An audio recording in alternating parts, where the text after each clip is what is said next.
Okay, everybody, I think we're ready to get started. Welcome. Thank you for coming out on a cold and rainy day. I'm Dawn Winchester. I'm the chair of the New Paltz Democratic Committee.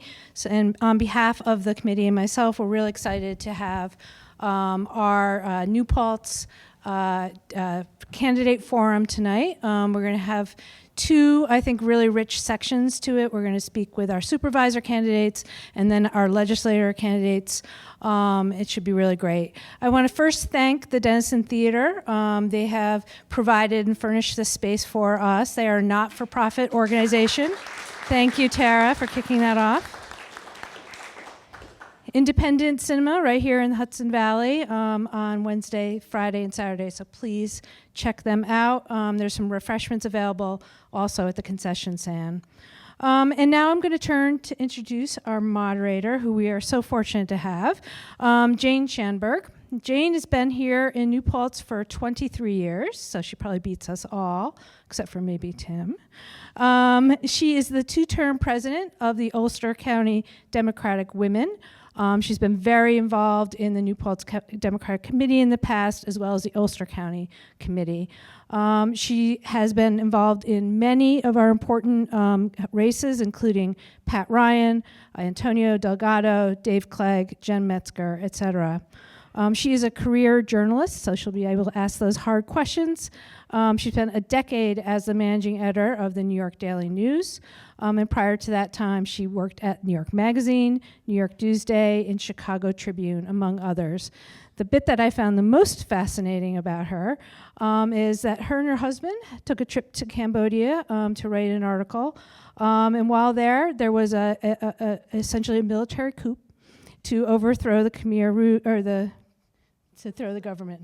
There was a dual government of royalists and Vietnamese-backed autocrats installed by the UN, and the royalists got thrown out by the autocrat who's still in power. Wow. So this resulted in a book that you edited, your husband wrote, and ultimately resulting in The Killing Fields, which is a really great movie I think many of you have probably seen.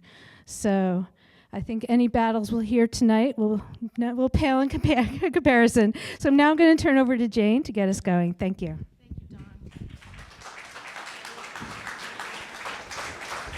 Thank you, Dawn. I'm very, very pleased to be here and very honored that Dawn asked me to do this. The Democratic Women had a forum with the controller candidate, the town clerk candidate, and the family court judge candidate last week when it was pouring. We had a very, very lively forum, but these were unopposed candidates. And tonight we have the privilege of having candidates that we have a choice, which I always like and I think strengthens our democracy as well. Full disclosure and disclaimer before we start, I know all the candidates. My organization, Democratic Women, don't endorse ahead of a primary. I have not participated in any events, any fundraisers. I've given no funds, no donations to any of the candidates that are here tonight. And for this purpose, essentially, I am Switzerland. So you all want to know that. Also, I want to say that early voting in person begins Saturday, June 14th, as you probably know. You can vote by mail. Voting has already started by mail, and all you have to do is go to the Ulster County Board of Elections website, and every information that you would need, including polling places for early voting and all that stuff, is there. We are going to begin tonight first with the supervisor candidates. So Amanda Gatto, could you please come up? I'm asking her first because her last name starts with G. And Tim Rogers, Mayor Tim Rogers, you want to come up, please, too? Come sit down.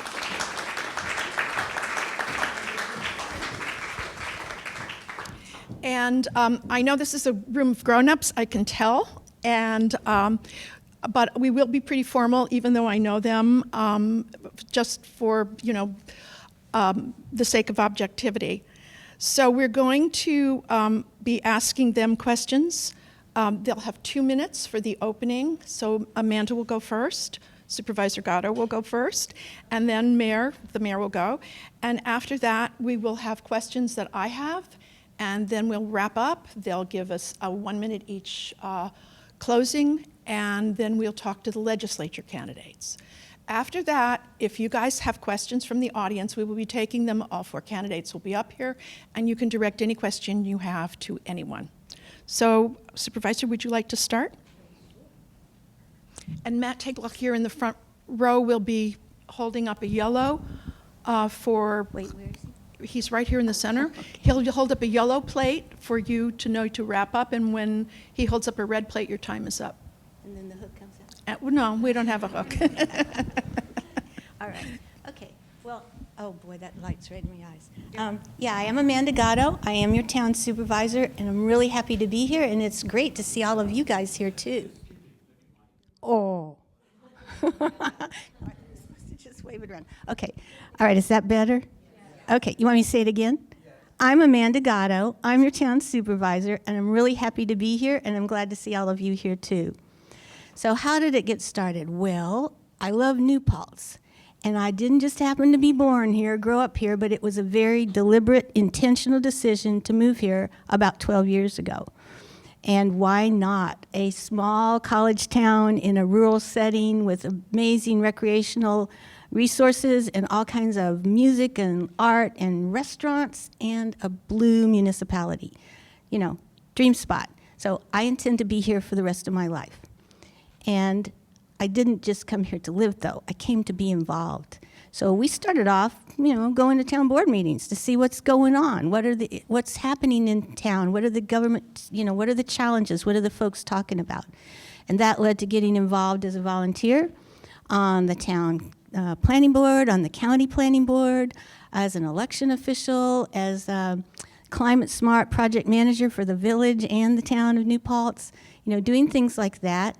And also supporting a lot of the community organizations that are here, the Unison, the Wallkill River Watershed Alliance. Oh, okay. Okay. I'm glad I'm here. I've been involved in community service for many, many years before I came here, and I got involved here again. But why did I want to get involved in government? Well, once you've been in the volunteer groups and you've been working on making the things happen that the regs say, you start to think about the policy and the strategy and wanting to be part of that. And there's so much to do here in New Paltz, a lot of opportunity to say thank you very much.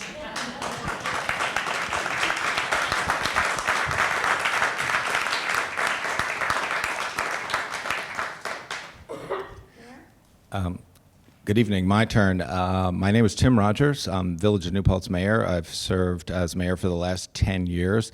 I wanted to echo the thanks to the Denizen for hosting us, and I also want to thank the New Paltz Dem Committee. And I also want to thank the candidates in the room, because what I find to be super heartening about this election is that it is a contested race. I find it very frustrating that for many times in New Paltz we've seen uncontested races and in this region, and Amanda's a super thoughtful person, as well as Stana and Bill, and we have good people who want to serve, and that's incredibly important. So I'm just going to keep it super brief. There's basically 3 reasons why I'm running for town supervisor. Number 1, very interested in taking a deep dive in terms of the financials, looking at the tax rate, and thinking about the budget as not just a noun but also a verb. You have to budget accordingly, and there are opportunities to address how much money we're spending and the type of programming that we're investing in. And number 2, I really feel that there's an opportunity to optimize staffing as well as the services that we provide within this community. I'm very excited about looking at opportunities to do things like whether we do consolidation or not, to get the building departments, for instance, on the same page and get them working together and have like shared planning and zoning initiatives. And then number 3, 100% I am a candidate that is focused on working towards consolidating the town and the village. I wholeheartedly believe that we could do a much better job as a community if we had a single legislative board. That's it. Thank you. Okay.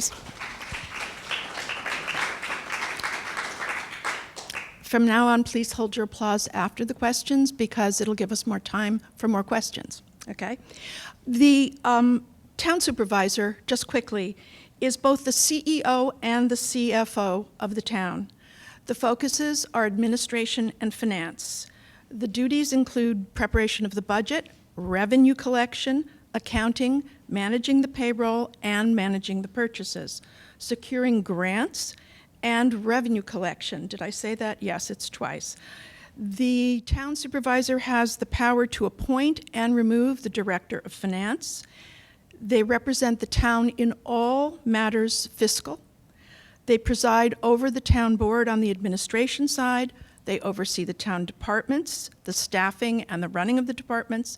They're responsible for the town administration and affairs. They're responsible for law enforcement and for public order.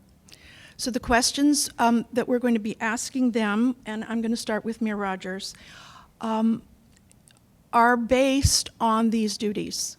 There are other things that we can bring up, and if you think of them, please, keep them to ask at the end. So both of the candidates will get the same question, and here we go. Mayor Rogers, do you believe the town and village should become a singly governmental entity? Please give the 3 best reasons why or why not. There are numerous reasons, but off the top of my head quickly, I think there are opportunities for a consolidated government where we no longer have to involve ourselves in intermunicipal agreements, like when Ulster County is asking us to provide them with water at the Government Operations Center. We don't need to go back and look and to see whether that agreement exists, whether that agreement needs to be updated. We should have one board making decisions. We don't need to paper these deals. We don't need to involve attorneys. We don't need to involve village attorneys and town attorneys and, spend time on those things that are just pretty straightforward. I guess a third reason is parades. I don't know how many times as an elected official in this community where we have to go back and forth between the town board and the village board, who's authorized this parade, who's going to pay for staffing. It's just along the same lines in terms of just like very straightforward stuff that doesn't need to be as complicated as it is. It's just like watering the flowers on Main Street. Who's paying for that? Oh, well, this year the town budget is going to pay for the driving of the gator. Oh, well, then we need to enter into an IMA so that the town can legally borrow the village's gator to water those plants. So what we've done subsequently is then the village just hires that person, and then we just alleviate that. It's just like all of this unnecessary, complicated layers of things that don't have to do with delivering essential services. And then a third reason. You don't have to. I'll come up with 20 more in a minute, but yeah, I can hand the mic over. Yes. Supervisor Gatto, same thing. Do you believe the town and village should become a singly governed entity? Please give the 3 best reasons why or why not. So I can certainly see where there can be some confusion, but these things all sound pretty minor, where like a phone call or an interaction could handle a lot of it pretty easily.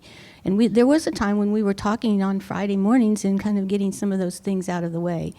But what I do see, based on what we've been going through, looking at consolidation, dissolution, consolidation, but what I've been seeing is that, in fact, there are places where we're already sharing a lot of services, and so we're managing that. But there are places when there's very unique, special requirements or needs that are specific to the village or the town. And I think it is a good idea to have a governing body that is paying attention to those specific needs. I mean, half of our residents live in the village and about half live out in the town, but they're very different in terms of density and the types of housing that's there and what the needs are. And what I've been impressed is to see that the village government has been able to focus on these needs and deal with things like good eviction clause, good cause eviction, I got that backwards, and landlord-tenant commissions and affordable housing way ahead of where the town was on any of that because the need was there and they were able to take care of it. So Single or not? single what? Should it be single, one government? One, or no, I think there's a need to have 2 governments focusing on the specific needs of the village and the town. Okay. Thank you. Sorry I didn't make that clear in the beginning. No. Okay, but that's okay. You want to pass the microphone to the mayor for the next one? I have a new question. Oh, okay. Okay? Unless you thought about the third.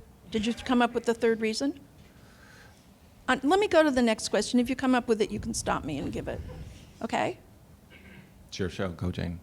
No. No. I want to do the program that you've designed. Go. Okay. Second question. The village proposed a dissolution plan with the village-only vote in November. Now it changed to consolidation plan with the village and town vote in 2026. Briefly, which is best and why or why not? Sure. Consolidation or dissolution, there's really no legal difference in terms of where you end up. It's just, which path per New York State general municipal law that you follow. The fact that we were able to compose a dissolution plan that will also be the largely end up being what would be in a consolidation agreement, I think is really important. In a way, this wasn't by design, but we probably ended up saving $50,000 by doing it this way, because we now have a plan, and I think what we learned during that process is like this does not happen unless you're very intentional, and part of the intentionality involves making sure that we figure out the staffing questions. And I've met with my staff numerous times about how do we do this correctly where they don't feel compromised in terms of their longevity and seniority and the fact that they've committed to building a career in our community. And I've worked closely with the county Department of Civil Service and personnel, and as well as state officials. Like, you have to be very intentional about how we do this. So the advantage of a consolidation agreement versus a dissolution plan is that you can include some of those staffing considerations so that it's not simply a campaign promise. Like if I'm running for supervisor and the goal is to reorganize the governments and eliminate one legislative board, the goal would be to still end up there, but how do we do it where we actually have a plan that doesn't get the community nervous or the staff nervous, and that is the benefit of a consolidation agreement versus simply doing a dissolution plan, even though at the end of the day, you're just trying to get to the same goal line. Okay, and same question for the supervisor. The village proposed a dissolution with a village-only vote in November. Now it changed to consolidation plan with village and town vote in 2026. Briefly, which is best, why or why not? Well, we always felt that the consolidation was something that we were involved in from the beginning. That was the first part of it, and we were disappointed and dismayed when it became dissolution, because it meant that no one in the town outside the village had anything to say in the vote. And so that didn't seem really right, because it was going to clearly affect everybody in New Paltz. The thing about that, too, is that what happens to the staff is still an interesting question, because we are talking about staff who are in two different unions, and how that's going to get resolved is still something that needs a lot of work. But my feeling was that every employee, town and village, are critical to, we're not overstaffed anywhere, and everyone's doing their job and doing the job they know best, and we need those folks. But to work out the ramifications of where they are in their longevity and their seniority and their pay rates and all that, they aren't the same because they were in two different unions. So that's a hurdle that we're going to still have to work through, regardless of whether it's dissolution or consolidation. But at least consolidation allows everyone in New Paltz, because everyone in New Paltz is a town resident. I don't care where you live. You are a town resident, and you are getting the services and the support that every town resident gets. You're paying town property taxes. So what that impact has on the taxes in the village versus the town when it's a consolidation versus a dissolution, all that still has to be worked out. It's not a simple thing.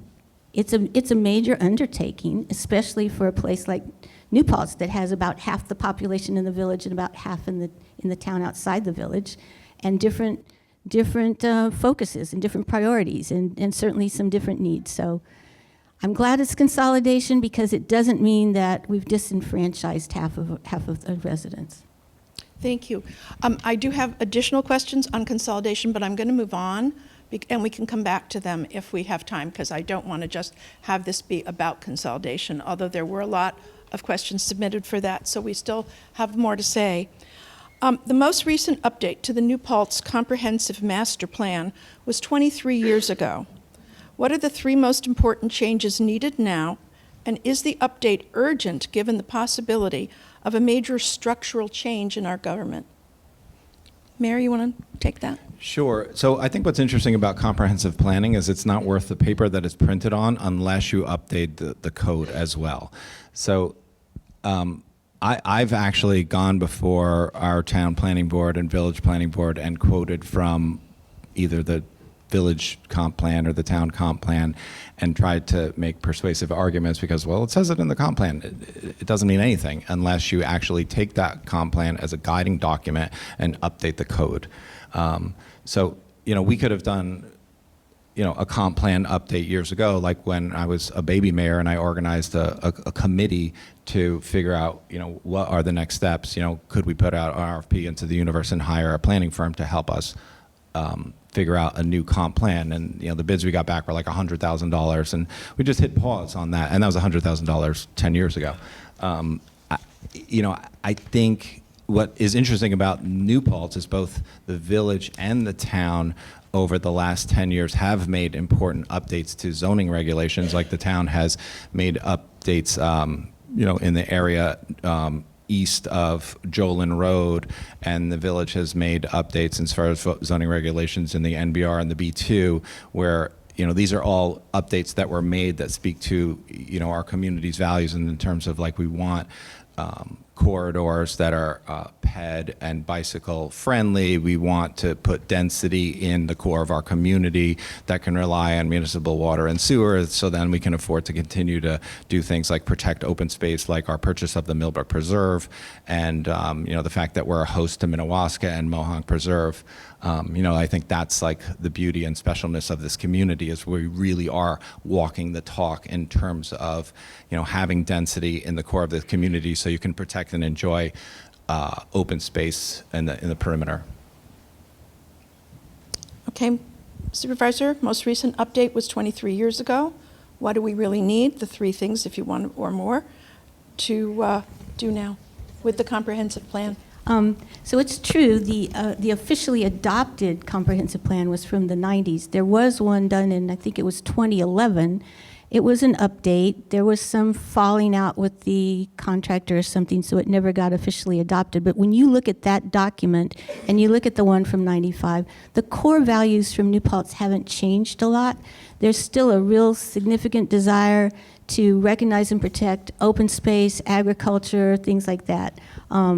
Pedestrian and bicycle transportation, so forth. We did actually update it, so the comprehensive plan is the driver of the code. You can't change a code that isn't aligned with the comprehensive plan. So when we put in the gateway area there, we did amend the comprehensive plan at that time to make sure it gave the overall goals that then the code could give the specifics for. So they do have to be tied together. It is important that they reflect each other, but it's the comp plan that's the driver. So I forget what the question was. Sorry. About updating the comprehensive Oh, about plan, updating. given the change that could occur. So, I mean, Just what are the 3 reasons that? 3 reasons. However many you want to. Well, I think if you take a look at the 2 and you look at the one from 2011, you'll see that they do mesh together pretty well. I think it's worth. It's definitely worth.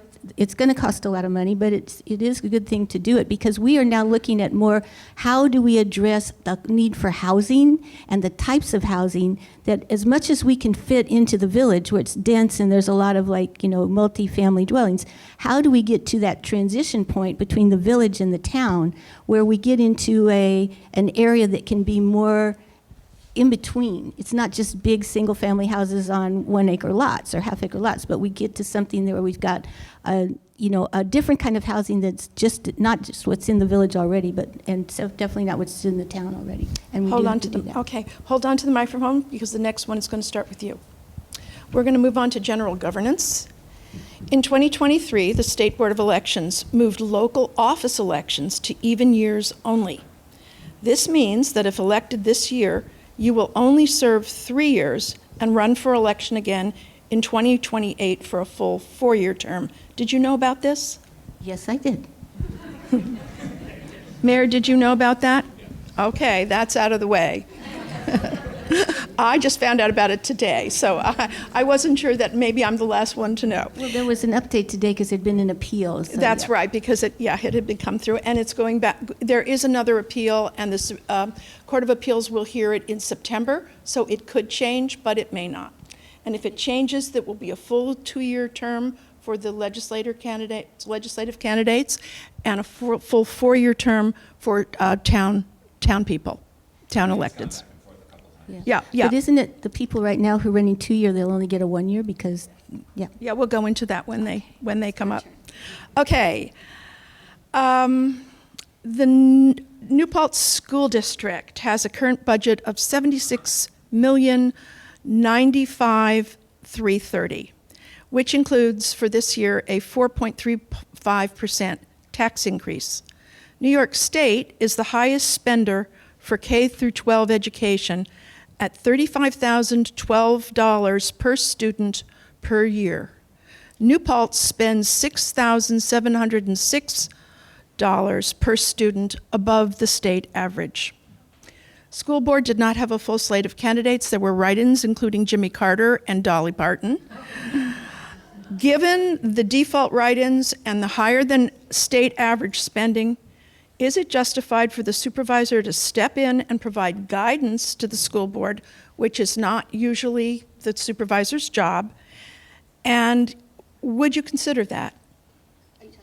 You're first. Mm-hmm. Well, that's a great question, but it's a tough one because right now, we do not have that kind of relationship or authority.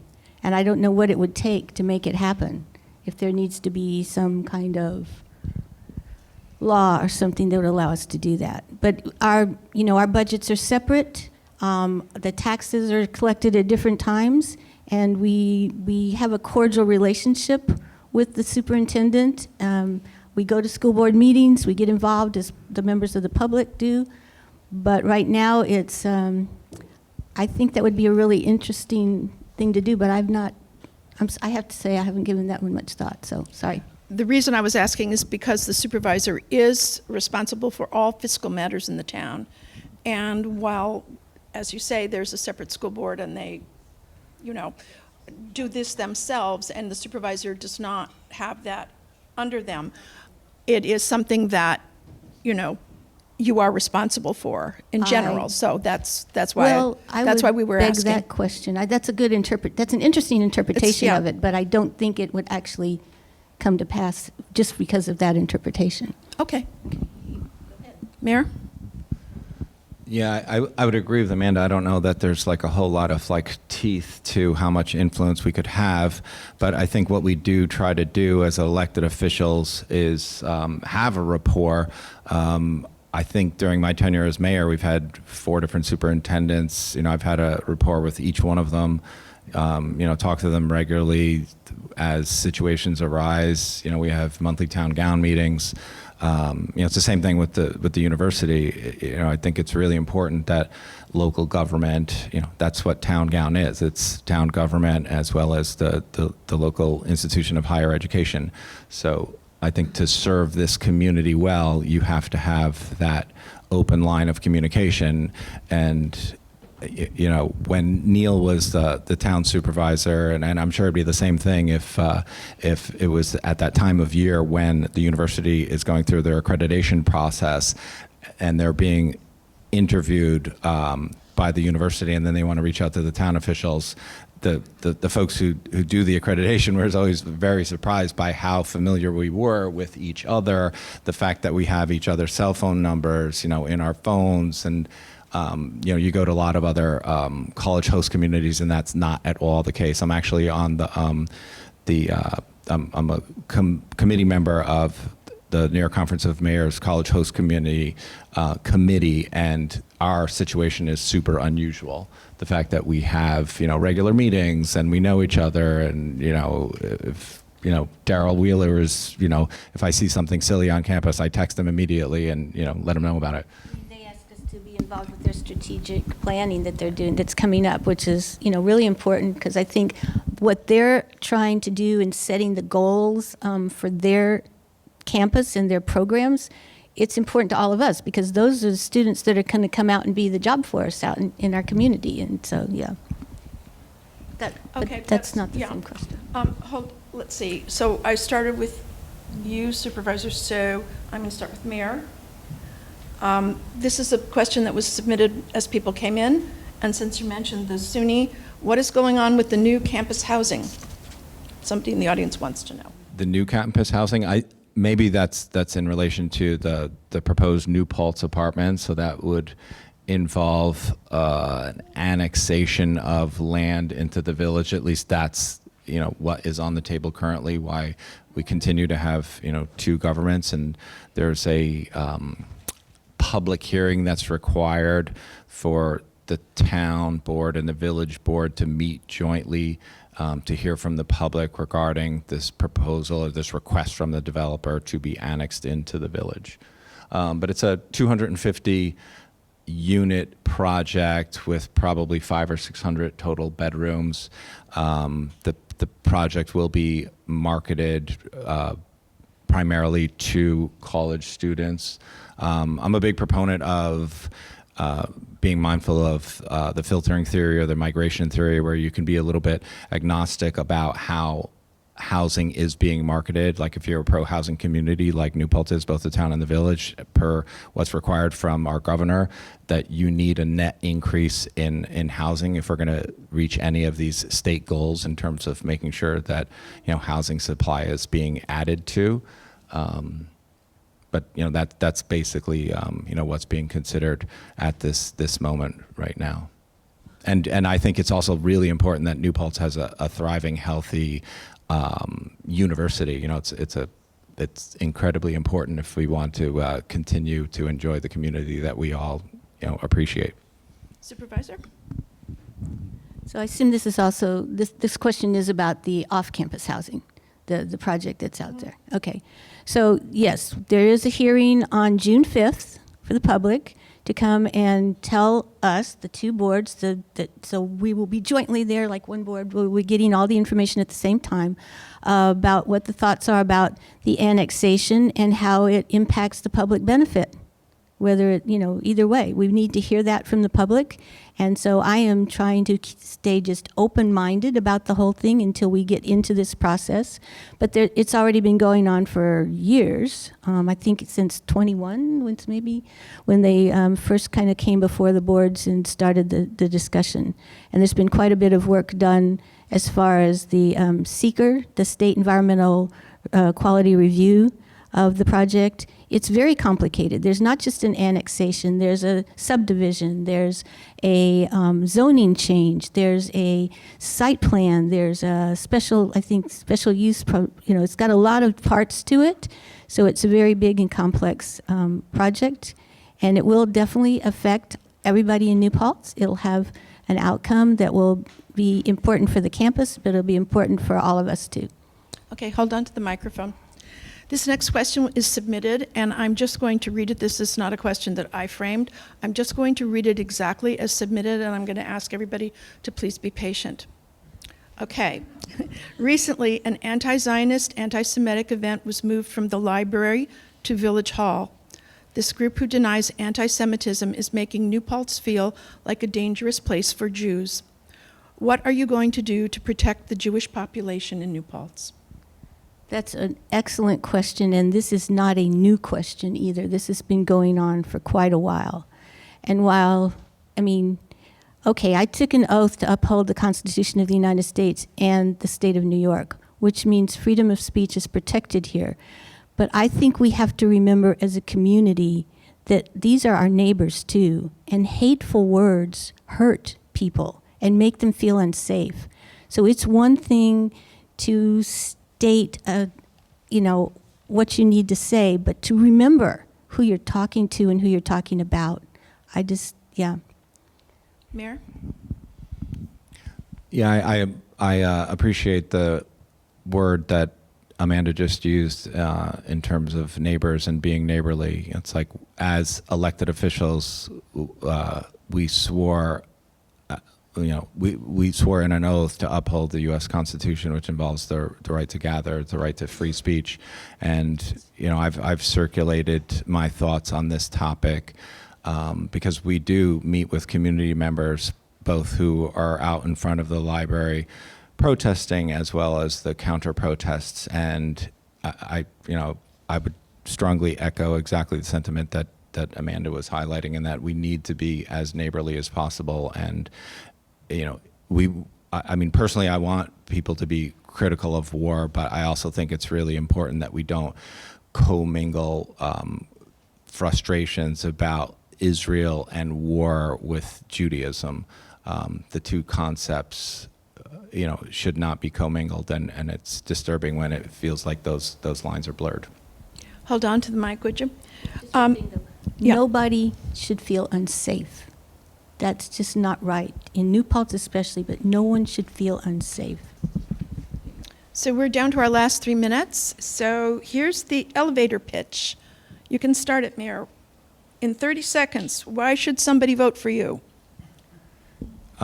Because I have experience and a track record as far as 9 years of not raising taxes, but continuing to, provide higher salaries for staff, do capital projects, and buy heavy equipment. I've got a track record of securing and administering nearly $20 million in grants across a variety of different projects that support our community. And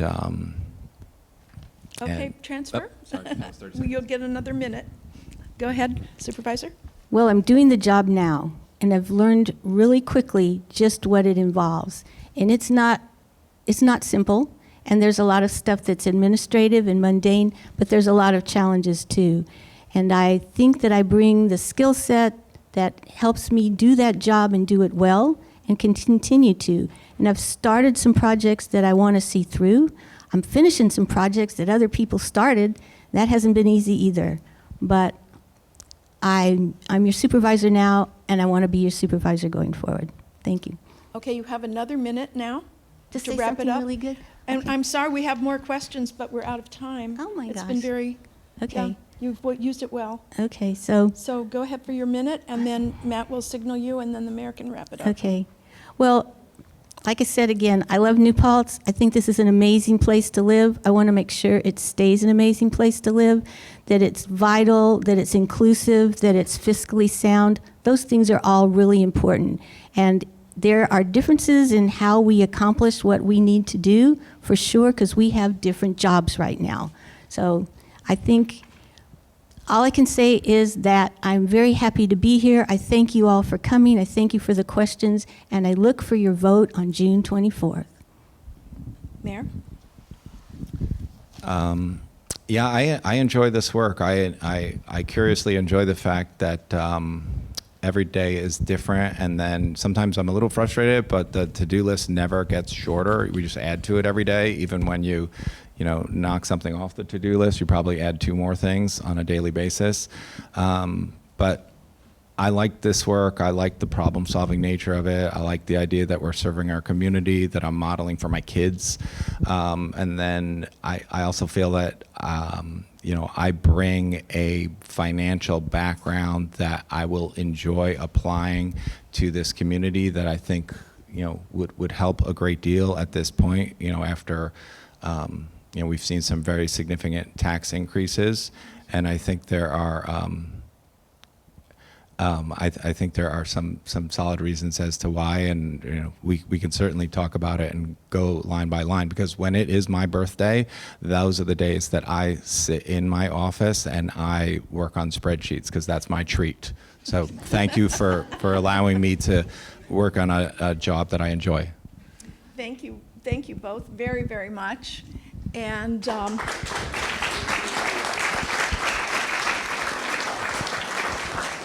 you just want to take your seats again, and we're going to have our legislature candidates come up.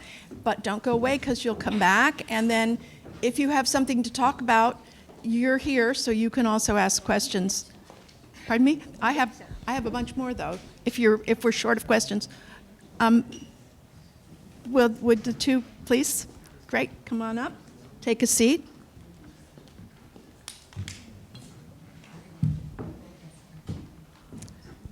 We're talking about candidates from the village for county legislature.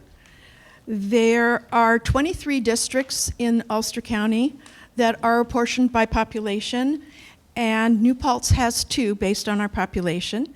One, which we're talking about today, is Legislative District 20, which is the village of New Paltz. We also have a separate legislator who is running unopposed from the town of New Paltz. What legislators do, to be clear, is develop, introduce, and enact local laws. They represent the interests of voters in the legislative district in the county legislature. They set policy.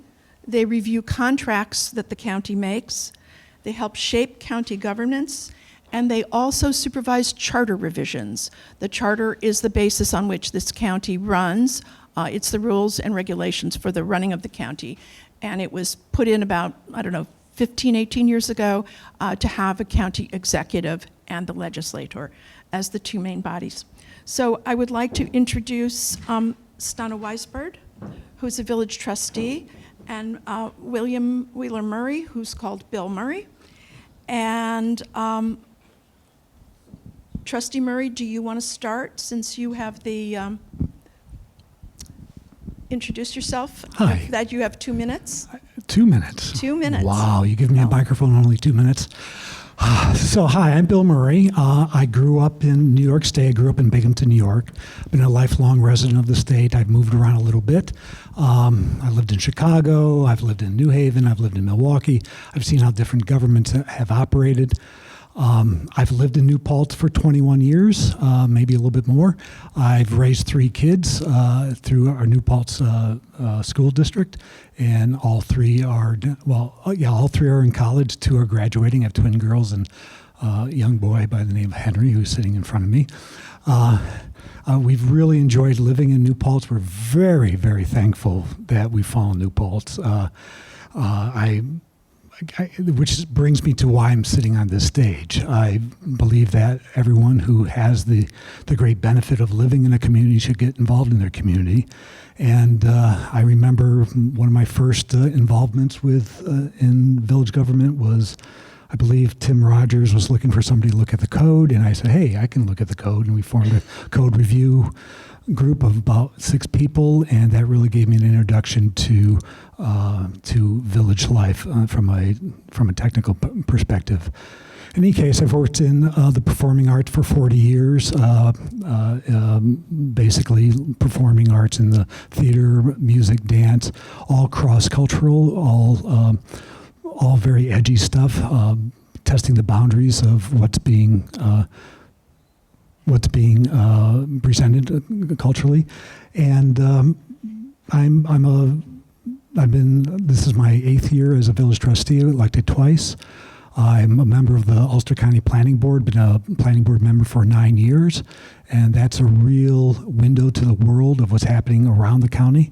So I have that experience to look upon as a possible legislator. I'm also a volunteer firefighter in New Paltz, and that's my red sign to pass the microphone. Thank you. Trustee Weisbird? Forgive me for reading.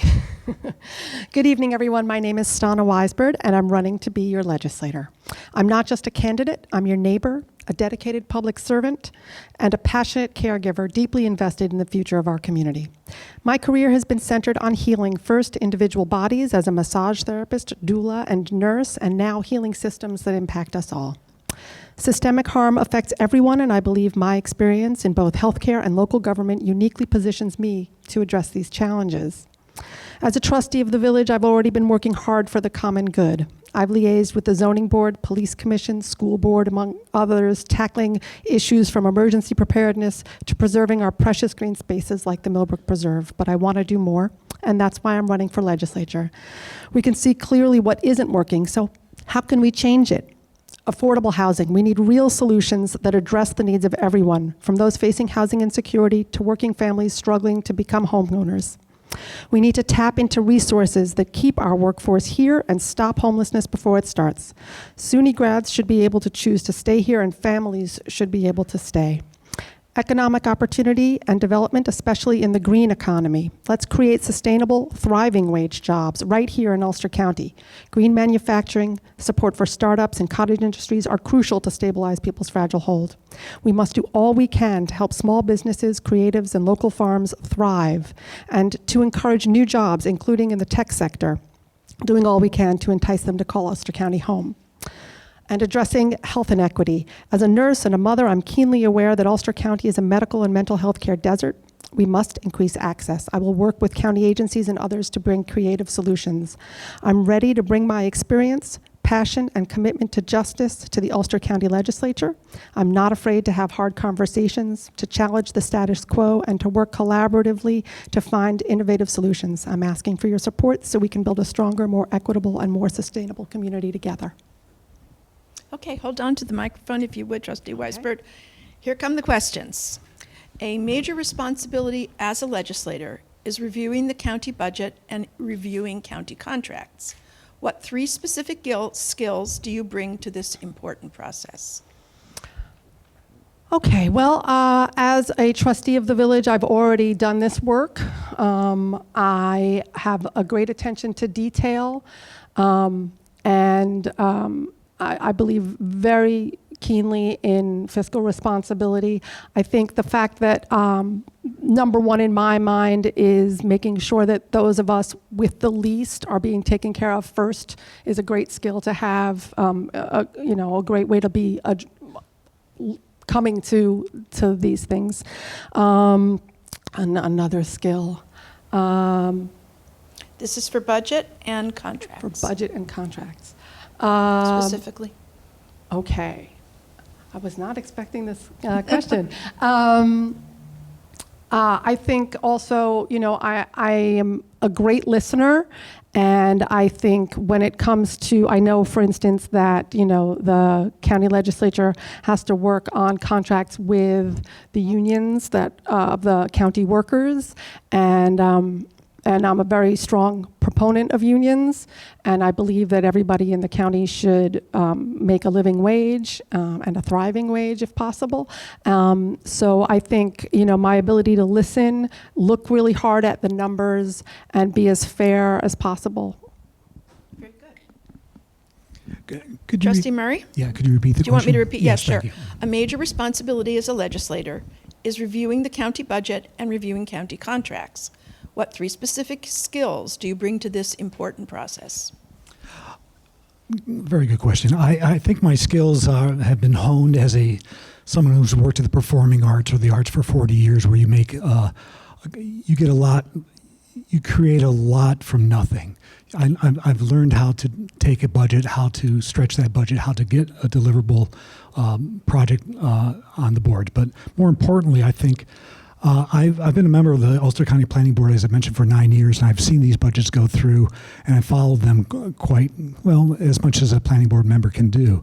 And what I'm seeing is where are these dollars going towards, say, transportation, for zoning issues, towards land use issues. And I think the skills that I have and acquired, have improved upon as being a village trustee are specifically that I know what to do a lot with a little. So that's, I think, a very key thing to be able to do when you're involved in any kind of legislative position. Additionally, I think that I'm all about saving money, not raising taxes. I'm all about getting the best services for our community as possible with as little burden onto our taxpayers as possible. Okay, hold on to the microphone. Sure. Do you have a specific bill that you would offer in the legislature and see enacted to benefit the village of New Paltz? a specific bill, local law, that you would offer and see enacted and see through to be enacted to benefit specifically the village of New Paltz as the legislator? Okay, as a legislator for New Paltz, sure, anything that involves improving our infrastructure. That's water and sewer. We definitely need that. So if there's any bills that would bring money into the village, absolutely, that'd be one of my first ones I would do, because if you don't have water, you don't have sewer, you don't have housing, and we all know that we need homes. So that would be the very first thing I would address. Transportation is a very big thing for me. If we can improve transportation in the village as well as the county, I've got a crazy idea that maybe we can have a microtransit system in the county where there are vouchers provided for people who live in rural areas who can't afford a Uber or can't afford a Lyft, that those people get a voucher so that they go maybe once or twice a month to see a doctor, visit a loved one, do their shopping. So something like that would also benefit, I think, the village as well, because it's a little spotty service that we have here in New Paltz, and increasing the number of rides so anything related to housing, to transportation, and anything that involves with the health of our community. I would Well, say that's a good suggestion for a bill. Supervisor, I'm sorry, I have to change. Trustee Weisbord. Same I thing. would agree as far as infrastructure. We definitely could use more money for water and sewer. But I think for me, the fact that we really do have a healthcare desert here is something that I would specifically like to tackle. There are a good portion of village residents who don't have transportation, can't get to an urgent care in other towns. So I would like to see if there's something that we can do that would some kind of tax break we could give, or I'm looking into different ways that we can incentivize getting an urgent care in the village of New Paltz. Thank you. Hold on to the microphone. Are you familiar with the amount? This is a tough question. Are you familiar with the amount that the county legislature recently contributed to the construction of Harmony Hall, the 51 unit senior affordable housing project on Mannheim Boulevard? I am not familiar with the amount specifically.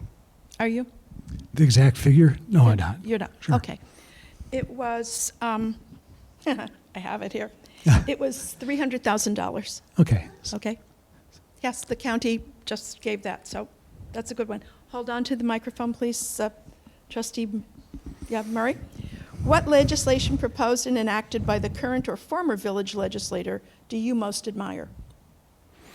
Anything to do with how she's treated the treatment of marginalized people here in the county. I think she's done a wonderful job pushing forth ideas about diversity, equity, and justice. So I'm all behind what she's been able to do in her short term as a legislator, which has only been a few months, about 15 months, 16 months. So yeah, anything that she's done in that regard, I'm all for it, 100%. Okay. Trustee Weisbord? That's interesting because I was going to point to that as well. I know that Limina, as well as Essie Lewis, who is also from New Paltz, who is the county's chief diversity officer, are working on getting DEI training for everybody on the county level, and they've been working really, really hard on that. And so I'm very, very pleased with that work. Has she introduced, do you know if she's introduced legislation for that? Or offhand? Just since you mentioned I don't know if it was, I don't remember exactly how they got it, but I'm afraid I don't remember it's that. okay. That's okay. Hold on to the microphone. Should you be elected, on which legislature committee or committees would you want to serve? Yeah, I just want to get them. One is housing and transportation. I wrote them down in case I couldn't remember. Those have been very active. Yes, housing and transportation, health, human services, and human rights. Again, I'm a nurse, and health services is really, really important to me, as well as human services and human rights. And economic development, planning, education, employment, arts, and agriculture is the other one. I'm really keenly interested in economic development. Trustee Murray, do you have a Committees? Yeah. Committee or committees that you'd want to serve on? Sure, I'd like to take advantage, well, not take advantage, reference my years working with the planning board. So one of my, like Stan, is very interested in transportation, but anything that deals with the health of our community. I think that there's a need for my expertise and the experience I've had in the community for that. I would also be very much interested in land use problems that we have. We've got a great deal of activity happening, a great deal of growth happening, as you might imagine, particularly in the agricultural areas. So yeah, those are the top 2 or 3. Anything to do with planning related, yeah, anything to do with that, and arts and culture. There's going to be a new director of arts and culture for the county. In fact, I think the application process is closed, but as we know, the arts and culture bring in about $800 million a year into the county, and that's a very important role, and I would like to be a part of that process to help that along. Okay, keep the microphone, yep. You both served on the village board. Did you author any local laws? Which one did you author? And which or how many were enacted? Okay, I'm very proud of a couple of laws. Well, not very proud to be part of a couple of laws because it's a team effort. But one of the things that really struck me as a firefighter, when you're a firefighter, you gain entry into a home, or you gain entry to a house or a business, and you get to see what's going on in the community. And as we all know, there are a lot of students in our community who are living in situations that aren't that safe. So I think it was about in the middle of my first term, I introduced a law called a fire sprinkler law, which puts fire sprinklers into larger additions, into new homes, reaching a certain size and usage. That fire sprinkler law gives you, it's not a very extensive fire sprinkler system. It is something that covers egress routes in a house. It's not something that's going to protect your paintings on the walls. It's going to get you out of the house. And this came to me after responding to a fire several years ago, where a short-term rental customer arrived at a house in Esopus. He arrived late in the night, and a fire broke out, and he didn't know 2 of the other guests left the house.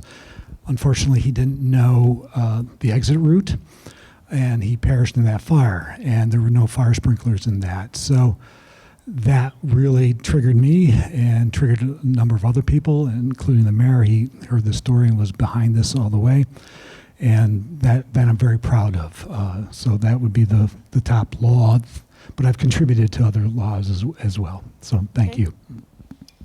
Trustee Weisberg? Yeah, I would agree that the laws that we've been working on have been very collaborative. I think the thing that I would be most proud of is the work that we've done on housing. We have changed zoning for increased density. We've done everything we can to encourage new housing to be built so that the market can be softened, so that hopefully prices will go down. And in particular, it's the new last year's affordable housing law, where we upped the minimum, I'm sorry? Yeah, the minimum percentage of units, depending on how many units are being built, of affordable housing that must be included in those developments. Okay. What can you accomplish? You answer this one first, please. What can you accomplish at the county level that you cannot accomplish at the local level? Sure. I'll take it back to housing. There's only so much we can do here at the village level to do with housing. We can absolutely do more at the county level. We have purse strings there. We can, we can allocate more money for infrastructure, which will help us with housing. We can work on possibly having, affordable housing that is paid for by the county, seated here in New Paltz. I could go on and on. There are many things, but most things in the village, there's a very limited amount that we can do totally locally. We have a much bigger budget on the county level, so we can have a bigger impact.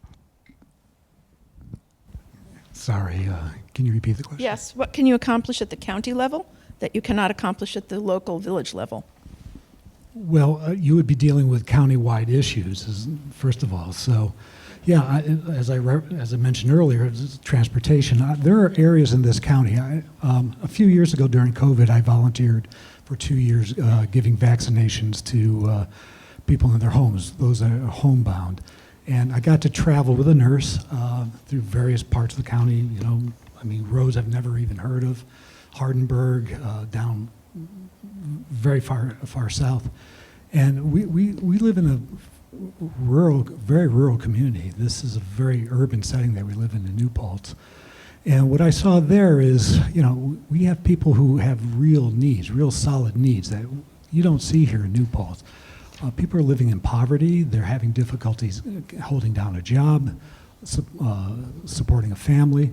So my experience broadly in my life, as well as being a village trustee and as a member of the planning board, which is, as I mentioned, a window to what's happening here in the county, will help inform me in the direction that I want to go and where we need to spend our money. I'm deeply involved in the county, so thank you. Good. Hold on. Consolidation, yes or no? I'm looking at Tim and Amanda.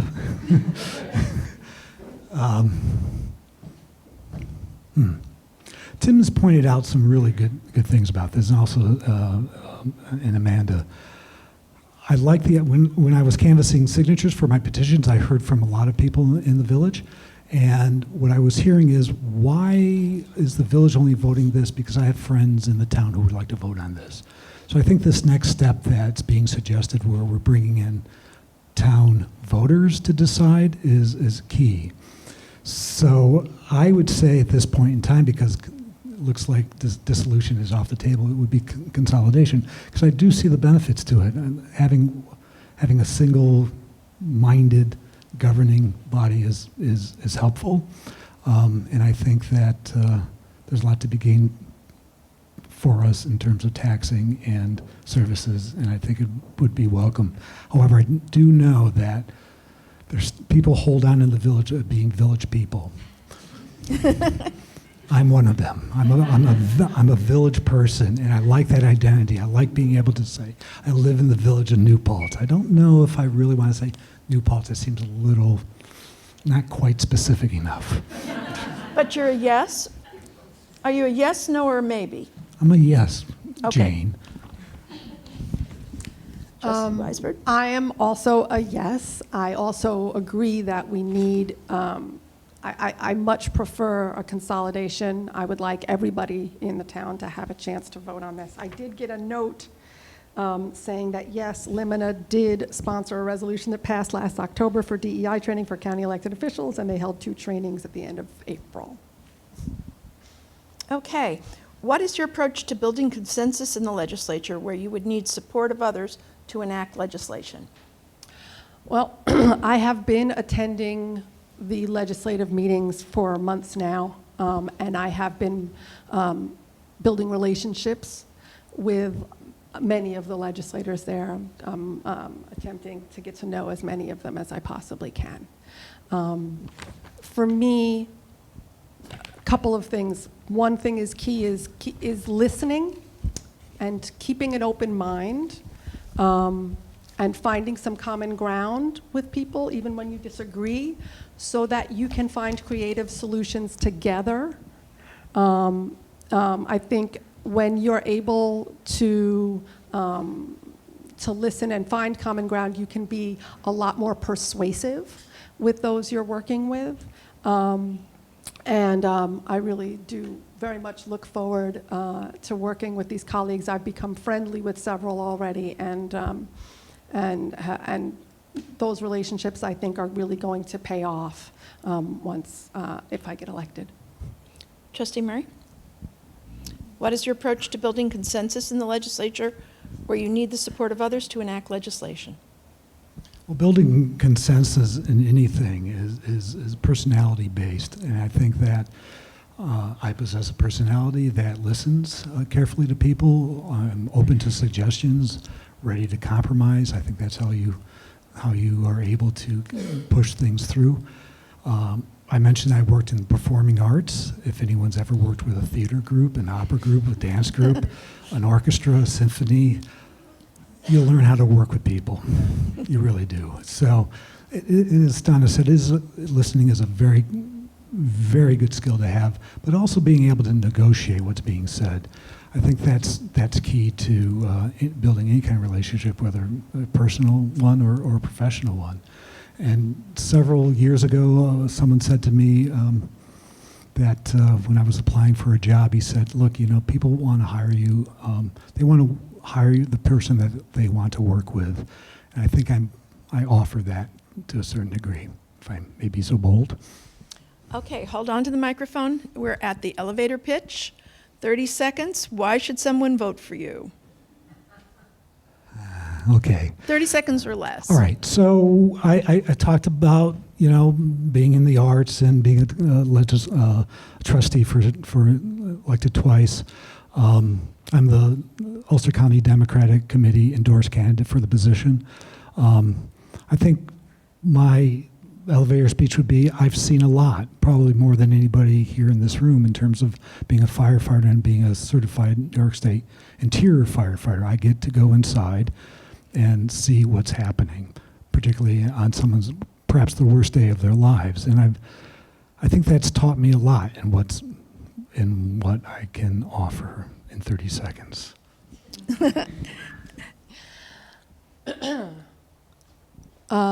Well, I think, number one, I work really hard. I've said already that I've been attending the meetings. I know what the legislature is working on currently. I've started building relationships with the other legislators, and I feel like I know I'm ready to hit the ground running because I have been there and I've been paying so much close attention to what's going on there. I would also very much like to, oh, that's my 30 seconds. Okay, but now you get a minute. And now I get a minute. All Okay. right.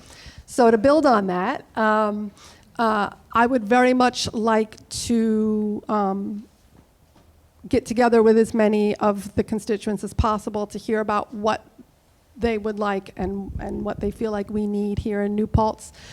From the canvassing I did when I was getting signatures for petitions, I already got to speak with more than a few hundred people, and heard what's important to people. And I think number one is affordability. So that's my number one thing that I want to work on is affordability, and I will work diligently for everybody while keeping those of us who have the least in the forefront of my mind. And 1 minute, and then we're 1 minute for Bill. moving on. Okay. I think it's my commitment to the community is very deep. I've raised my kids here, as I mentioned to you.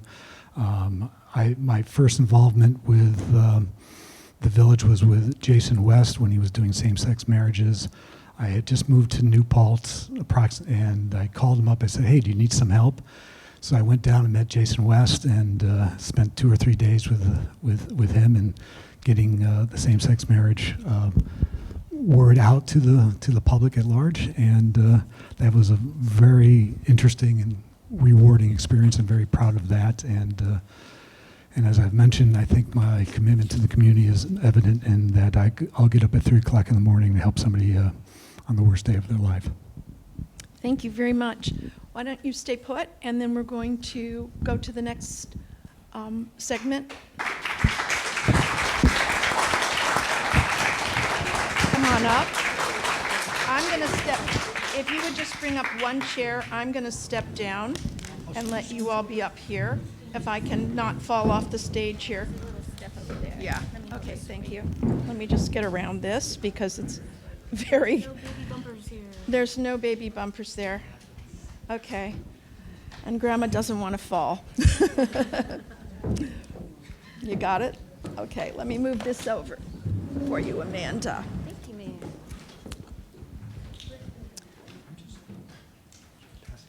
Okay. So, sure, no problem. So pass the microphone. This is where you all come in if you'd like to. You can raise your hands and ask any question you like. If you don't have one, I have a couple on the cards that remain. But yes, go ahead, Kitty. Yes, and say who you would, here, I'll do this. I'll give it to Matt. Just say who you are directing the question to, please.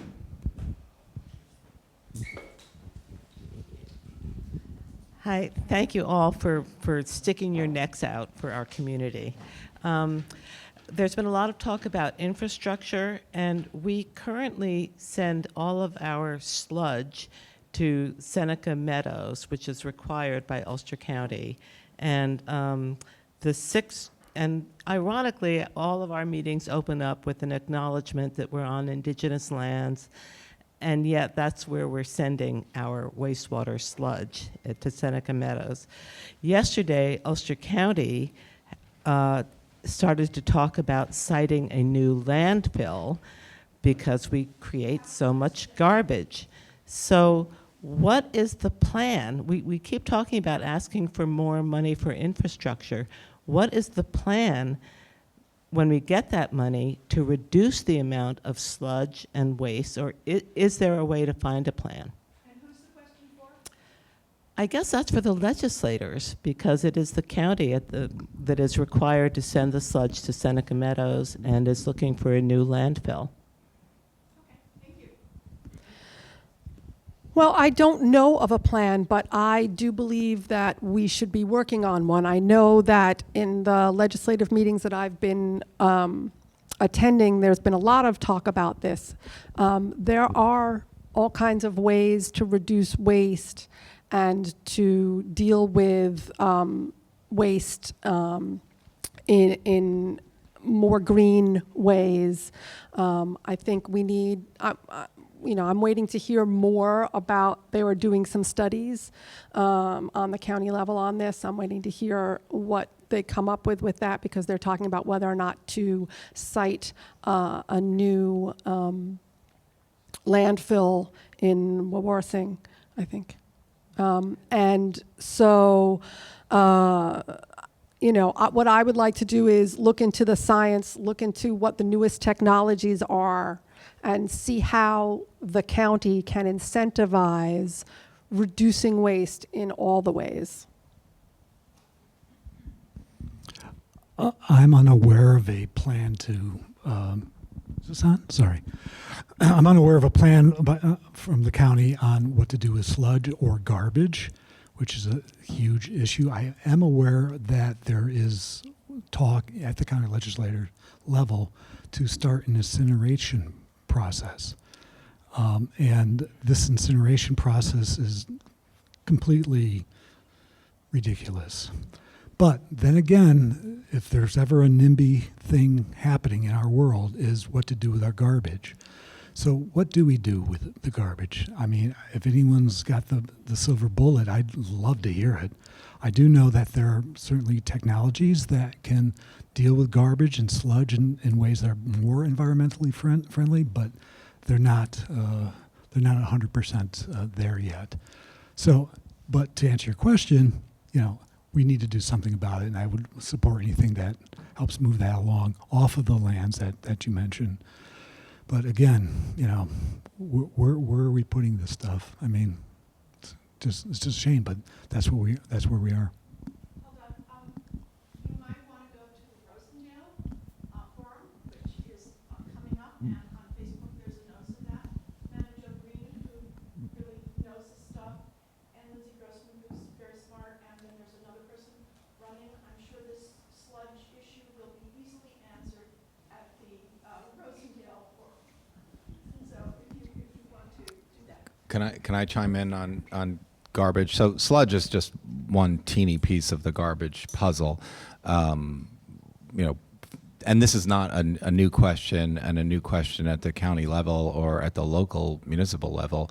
You know, it's been discussed for years and years and years where the local landfills were closed, and then the county was looking at alternative locations, and every community that gets identified as a possibility says we don't want it here. And there's been acronyms like GUS, Green, Ulster, Sullivan, that have been formed. Like maybe there's a tri-county solution.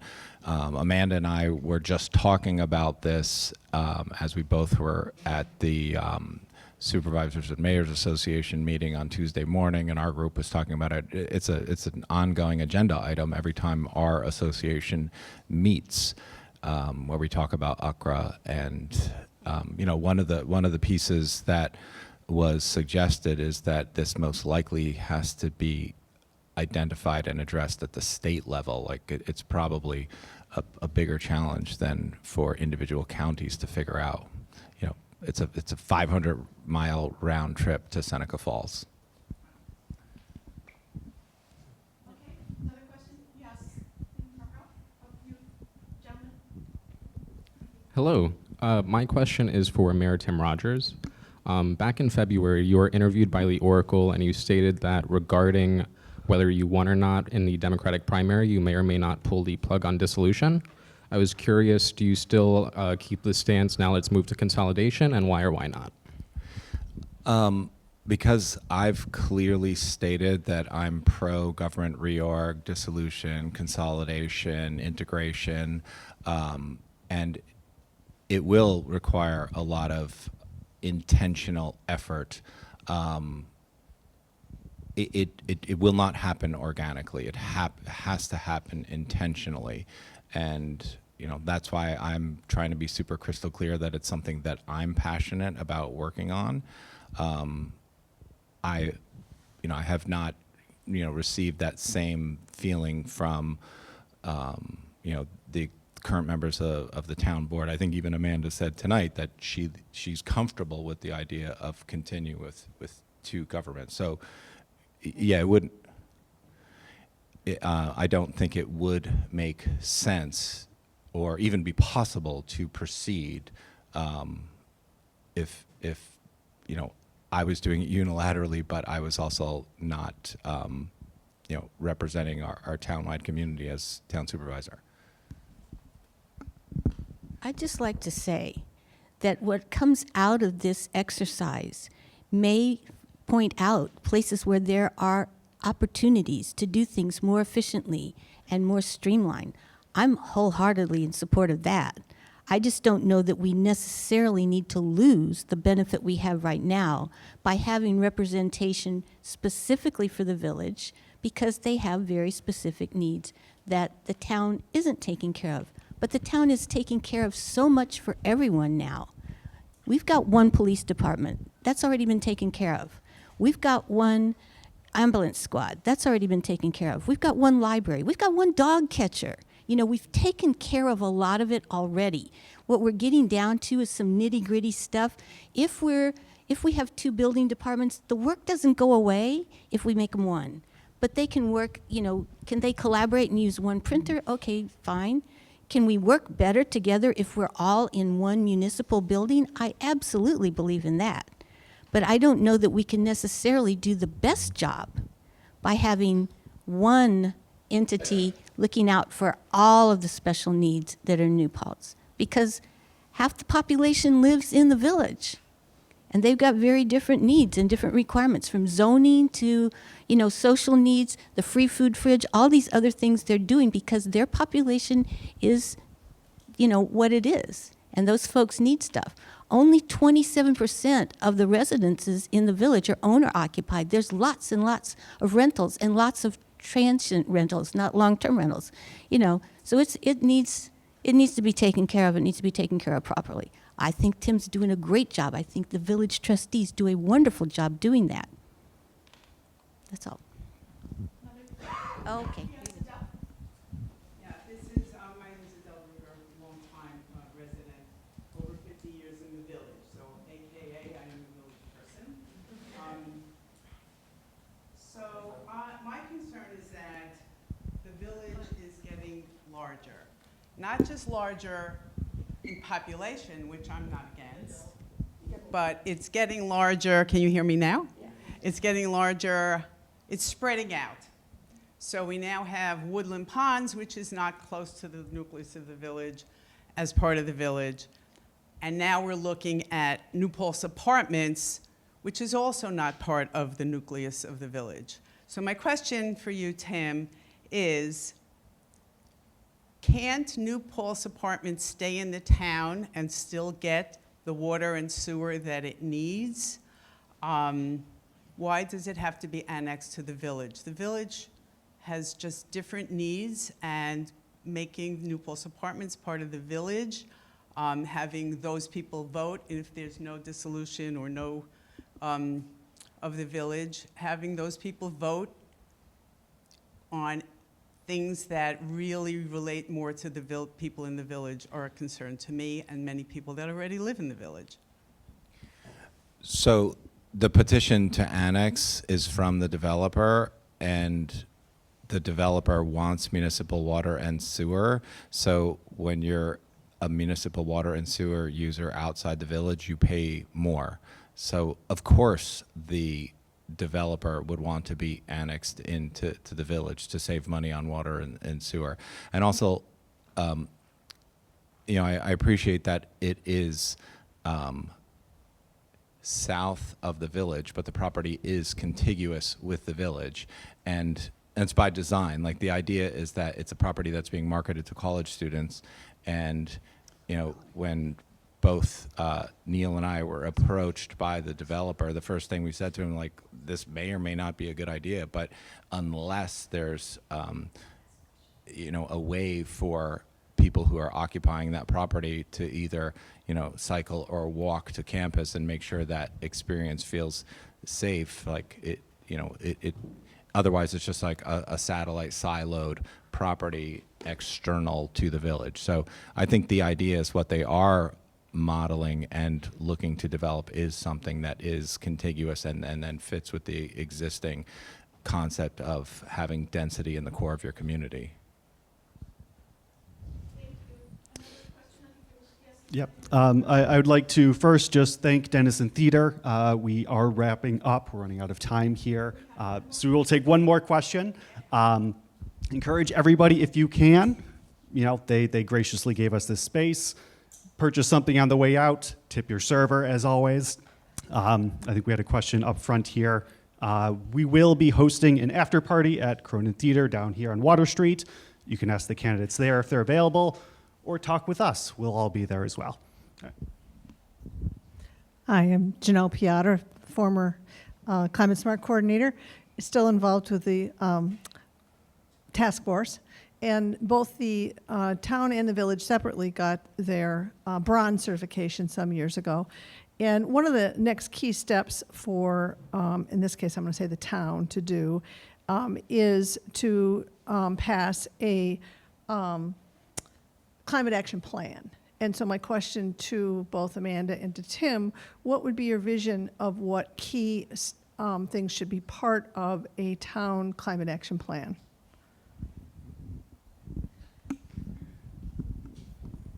So, you know, we've done one, so this is a follow-up one, right? Because we did it when we were bronze, and now we're following up, because we have to get recertified. Yep. And so for the climate action plan for the town, we need to continue to work on reducing greenhouse gas emissions, which means we need to be actually implementing green initiatives, more solar on municipal buildings, more solar maybe requirements for new buildings. We don't have it in our code right now that new builds, our major renovations, should be done with energy efficiency and looking for alternatives to using fuels that are not, you know, not supportive of our greenhouse gas goals. And you know, I understand we're going to be losing electric vehicle incentives from the feds. A lot of things are not sounding good that are on the federal level. But here in this state, we have the the community leadership and whatever that yeah, everybody knows what I'm talking. Does everybody know what I'm talking about? Yeah, that's CLCPA. Okay.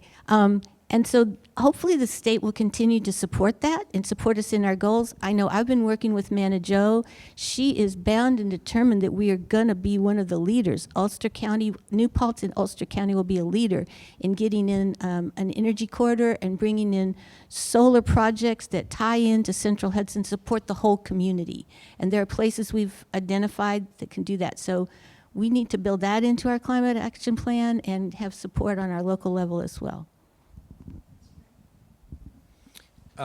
So one of the things that actually Amanda and I were emailing about today is how New York State doesn't seem to be doing enough to support community choice aggregation programs. Like our CCA administrator has just pulled the plug, right? So we're all going to revert back to not using an energy supply company. We're going to end up using Central Hudson for our energy generation. So it's really unfortunate because I've actually been in hearings, been in conversations with the Public Service Commission, hoping and anticipating that they were going to step up and make the program better and make more sense. And then in terms of what we're doing locally, both the town and the village have big projects on our desk where we anticipate, probably this year, both ending up with large solar arrays to, offset the energy consumption at both the fire station and the police station. But I find to be like super fascinating about a lot of the stuff that we work on, and also like when we look to make improvements and make investments like at the water treatment plant or the wastewater treatment plant. Like we're in the midst now of doing a study to see what kind of improvements we can make at the wastewater treatment plant. And we made a very significant investment, $5.5 million up at the water treatment plant property. And now because it's like that state of the art, Rolls Royce of a water treatment filtration plant, it's using 2.3 times more electricity than the plant used, prior to the change when we were using the older technology. I mean, granted, the plant is better at filtering the water that we are consuming, but it's an energy pig. So it's we have to be looking at these things from a variety of angles and be mindful of that. And, I wonder whether the NYSERDA program is incentivizing us to make some of those more mindful, calculated decisions in addition to just, like the simple basic stuff just to get the points so we can get a few extra dollars, to apply to, for different grant programs. Thank you all for coming. And